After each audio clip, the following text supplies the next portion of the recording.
Welcome to New Hampshire's Business. I'm Fred Coker.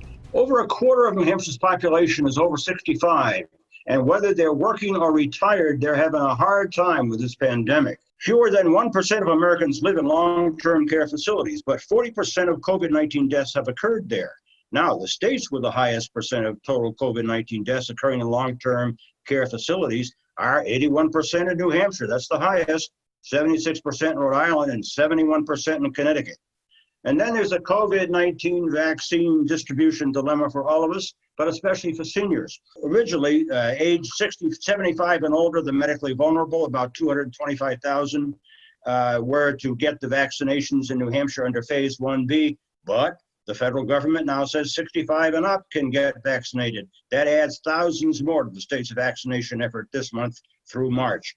New Hampshire Phase 1B vaccination registrations now will open online January 22nd for those over 65. My guest is State Director of AARP in New Hampshire, Todd Fahey, and who has in his membership 220,000 New Hampshireites. Welcome, Todd. Thanks, Fred. Good morning. Good to be here. Nice to have you. Have you been in contact with those 220,000 about the pandemic in any way? Oh, for sure. We hear from them constantly, whether it's by email or whether it's by Facebook inquiries, constant questions and stories, frankly, many of which are just heartbreaking about the difficulties that they've endured throughout this pandemic beginning back in March of 2020. What's AARP doing to help them? Well, two things, really. Yeah. We're an advocacy organization at our core, Fred, and so we've been advocating, working with state officials to increase transparency relative to the vaccine and its distribution, and to increase transparency relative to deaths in the nursing facilities. You talk about a very staggering number. We'd have the dubious honor of being amongst the worst in the nation as far as deaths in these long-term care facilities. And I hate to say, oftentimes many of us see additional deaths in New Hampshire, female over 60, male over 60. Let me just say, those females and those males over 60 are somebody's brother and sister, or aunts, uncles, moms, or dads. What should New Hampshire do about this tragedy in the nursing homes? We're the highest in the nation in terms of our total population with the number of deaths. We're the epicenter of death in this pandemic in New Hampshire is in nursing homes, and we have the higher percent. What should we do? Well, what we're doing, I think the facilities and the state is working hard to increase testing and to make sure there was adequate PPE in the facilities, to make sure that visitation is allowable but safe. So it would be virtual visitation. Making sure that people understand really what's happening in these facilities so they can make the best choices for their loved ones. Obviously, prioritizing people in these facilities through the vaccination process, which we are doing now, is really, really welcome news.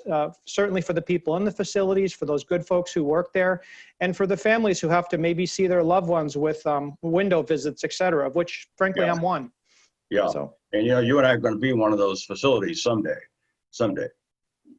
Yeah. So we should be concerned ourselves. What about seniors who are unemployed at this point, or who got laid off from their jobs but need to work to make ends meet? Is AARP helping them? Well, again, as this is a very fluid process, certainly we have had a very, very strong focus on older workers, as you know, in New Hampshire being the second oldest state in the nation and having one of the highest participation rates of older workers. Our economy relies upon these good folks, these men and women. So we need to make sure that the prioritization of the vaccinations, for among other reasons, is that we can have a workforce and people be working. For anyone who needs more information about COVID-19 in New Hampshire, here are the contacts, and they are key. Write them down if you can. The hotline is 211, and the website is nh.gov/COVID-19, nh.gov/COVID-19. And then there's another website, and this is the one for the vaccines, vaccines.nh.gov. And those are to register online starting on January 22nd for those 65 and older. My thanks to you, Todd Fahey, State Director of AARP in New Hampshire. And thanks a lot. My thanks to you, Fred. It was great. I appreciate that.